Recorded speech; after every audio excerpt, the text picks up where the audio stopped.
dubbitti narraan toltu. Ani isinii dhiise. Waan mammaakeef isinii gala. Lama na argitan jechuufi. Mamiye. Marree. Amma tana si kaisini amma tana sini dubbadda. Amma tana sini dubbadda. Amma sila wasa dia namni firraan dubbatu jedhan akka Oromoo tokko mushurraan gurbaan gaafa fuudhaan dubbatu. Namni mana du'aa dhaqee firraan dubbatu. Namni beekumsa ofii firraan dubbatu. Tanaaf amma isan dubbisinaa isinii warri seenee hin ba'u ciisee hin ka'u jettanii dubbadha.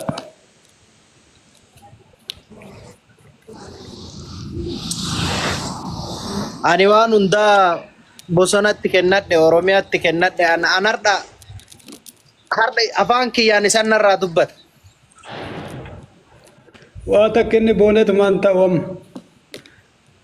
Jedhee rabbi si haa kennu guddadhu. Ulfaadhu horii buli. Sultaan. Kun illee hinaaffaa fudhatee lixee muzayyanillee. Ema dhagaa jira afaan qabata. Barsiisaallee ni tanu deemnuuf tana karaa guduunfuu fi asuu seensifate. Takko. Caaltuun ammoo isiin na biraa heerumtee anillee nafu anaallee waa soqaa jechaa turte. Geega wajjisiin. Mee akkam jennaarre isin caqabna. Isinirrallee rabbi jira. Nurrallee isintu jira. Mee waa nuun jedha.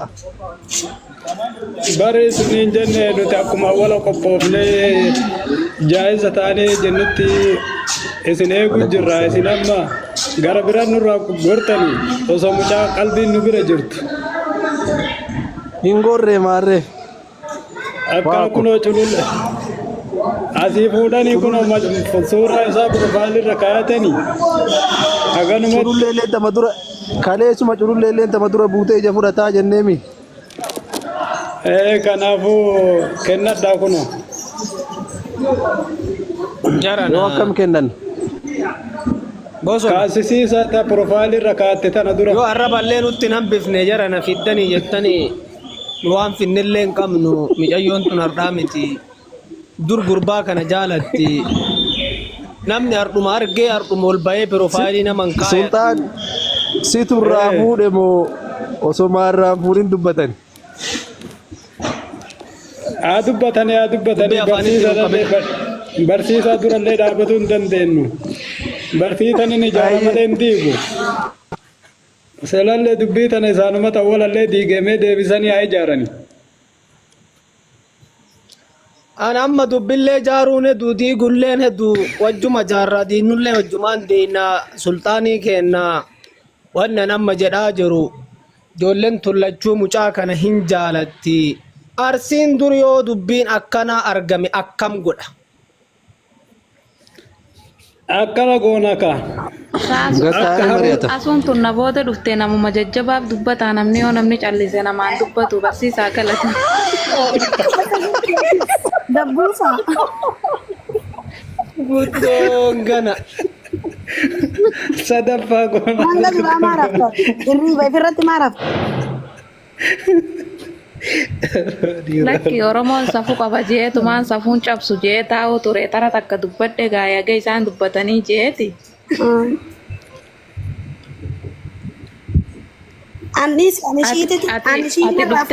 Ati dhuftee ganamaan ogoggorsaa wanni nu qaisa buttuuf waliigaluu turre. Mana ishii bakka ishiin jirtu maqaa ishii sarchi godheetiin irra gaddaa iddoo bakasii galee bakka ishiin jirtu akkasittiin jala deema. Bakka nan jiru dhuftee nama narraa fuudhee. Asuun hardhaa miti haati faaxillee hin beekti duraan jaalatti maamme asuun jettu. Akkasi Oromoo namni irraa quban qabni baay'ee miidhamti mucattiin kun. Oromiyaa yoo ka dubbannu taate. Barsiisaa. Asuun hardhaa miti. Barsiisaa. Waanuu godha. Waanuu godha. Akkuma jaarsi baane keessummaa galfatuuf jaartii dhaadhatu waliin gittu. Amma keessummaa ofirraa galchaati kaati wal dhaanadha. Teen harkaan ufitaa kaati.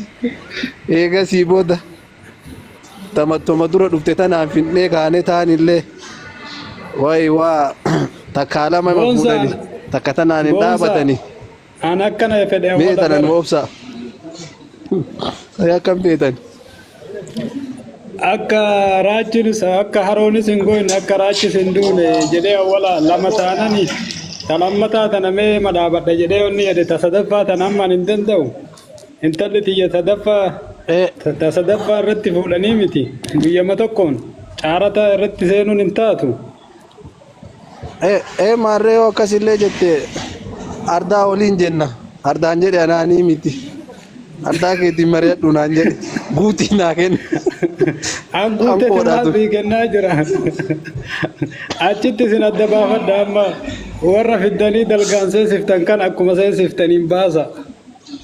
Ilmuma keettu seensisee miree ilma kee gaafadhu. Barsiisaa. Kun harka diinati malee kun harki firaa akkanan godhu sila. Si oliin hin jedhu.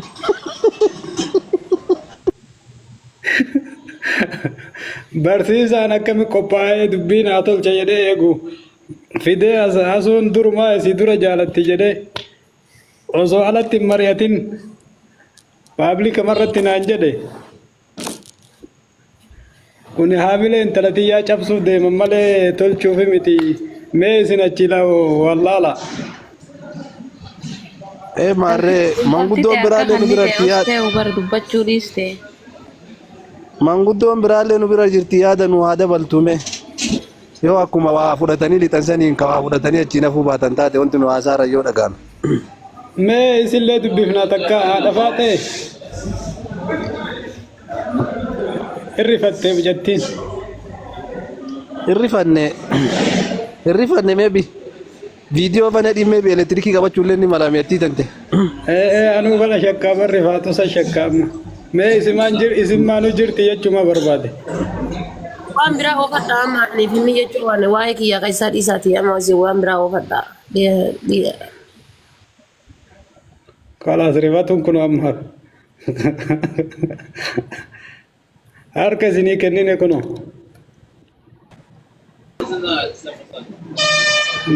Gaabbee jechaa jirti. Anuu gaabbee. Ati hoo maal jettare abbaan?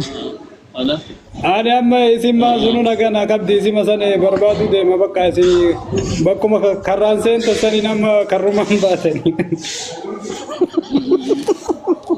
Achi na fuulan hin jiru. Ol lamatti soqanii irra ciisaa seenanii bakkuma seenta sanitti amma.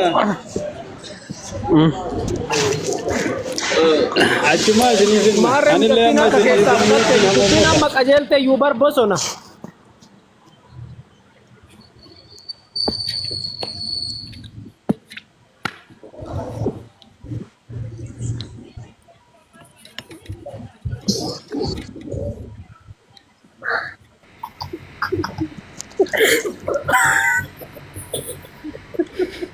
Salaatee dhufaamee na of oolchaa salaanni ga'e na bira.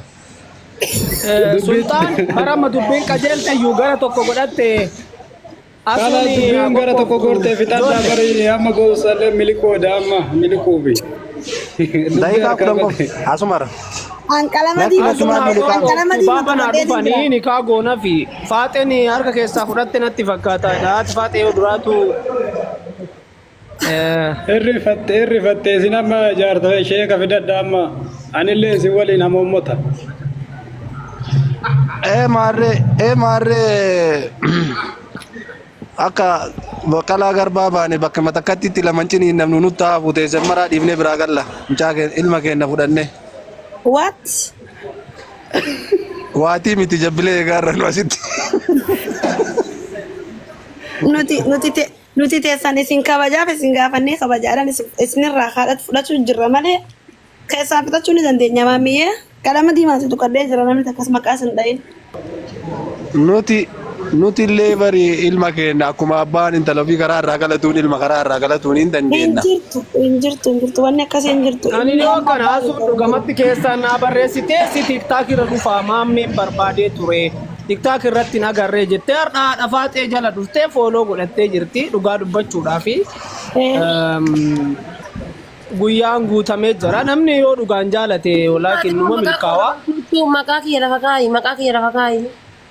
You have problem for me? Shut up. Shut up, mouse.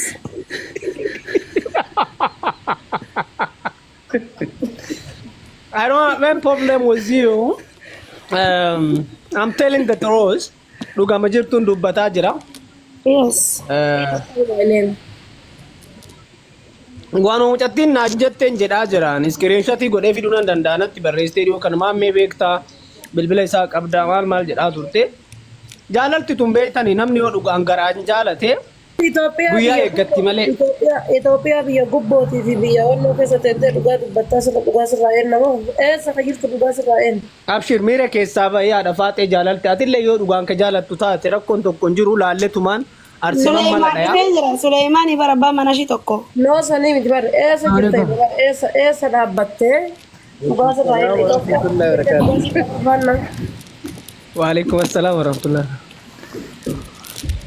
Itoophiyaan biyya beekamtuu dhugaa dubbatu biyya amantaa qabdu biyya uummanni paarsantii 99 amantaa hordofu biyya shiraa fi shirriin keessatti hin hojjanne inshaallah biyya ishee kana Hussein. Ani tabira kennaa fi bakka maammee dhiisa maammee hawwii tana galchi maammee ani amma bakka tana sii kenna. Gubboo nyaate jaanas jala. Anamma mbenne wallahi Suleymaanii kiyya. Ani guyyaan sin dubbisu Akkan jirtaati nagaa. Fayyaa urga.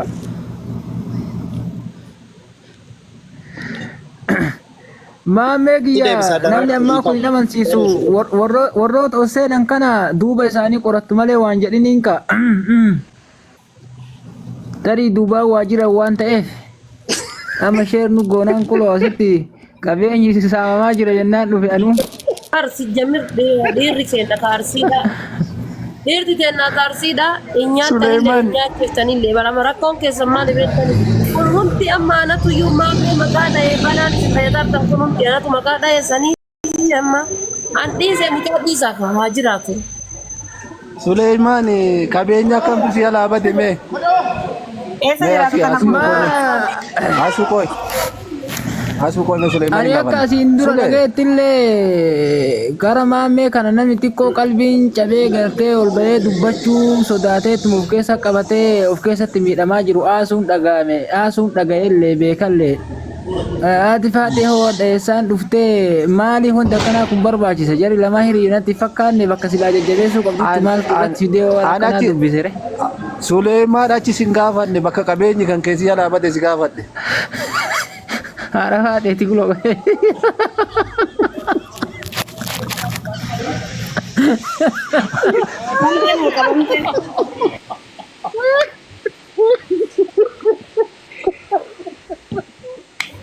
Jaarsa manatti dhiibbee jaarsa biraa barbaada deemti ganda keessa. Antaam Yoo maqaatiin nallee na tuffatte bakka akkanaa dhagaan hin jirtu gaduma baatee qoma dhahattee tiniin dhufte eegana sheerna godhanii faana dha'ee dhufe. Nama asidee fi akkasii itti dhufte illee gaafachuun kiyya waan hin oolle. Suleymaani. Hin dhagaa. Atuu kunoo yaadaa saamamtee jirta maali? Amoommota si waamata mootilaatamma waan saamate soqatuuf waan si waamani. Sanillee adda nuu baaftaa.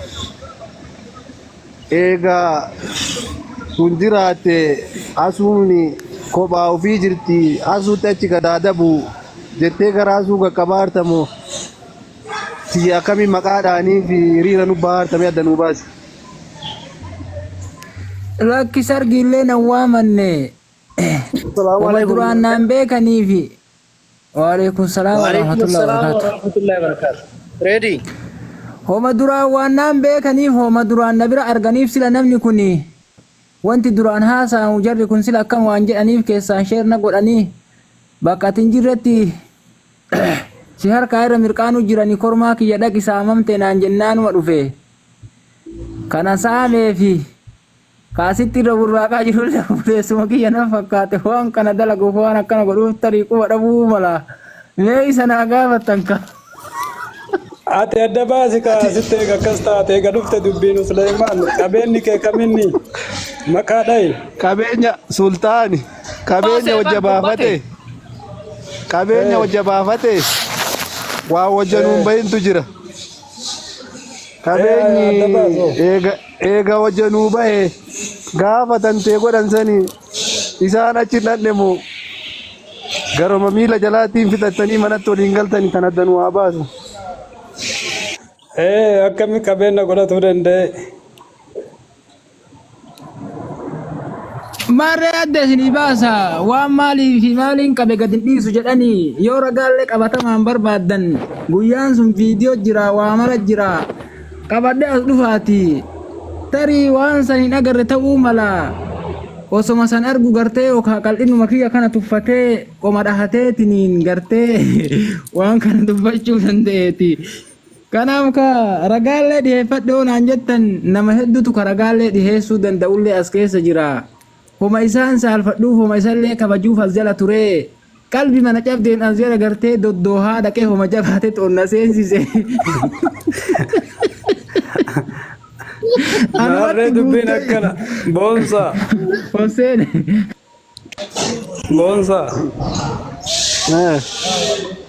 Eega akkas taate maarree qabeenyi isaa sun ani ka isaati haa jedhamu haa dubbatamu. Ani ka isaa qabeenya Suleymaanii. Achi osoo hin gahin dura sultaanii kiyya si dhoowwadha. Manguddoon na dhufe. Manguddoo tana hafuura baafachiifadhee itti deebi'a. Akkana. Naam. Reedi Adam dubbadhu salaama nu qaray. Salaam sini qaray baradda sin kutu yeeti. Assalamu alaikum hundi keessanuu fayyaadha. Waalaikumsalam warahmatullahi wabarakatuh. Maanguddummaa jirtan na fakkaate bar. Assalamu alaikum warahmatullahi. Waa wal fuusaa ta'e moo waliin si darbata. Qabeenya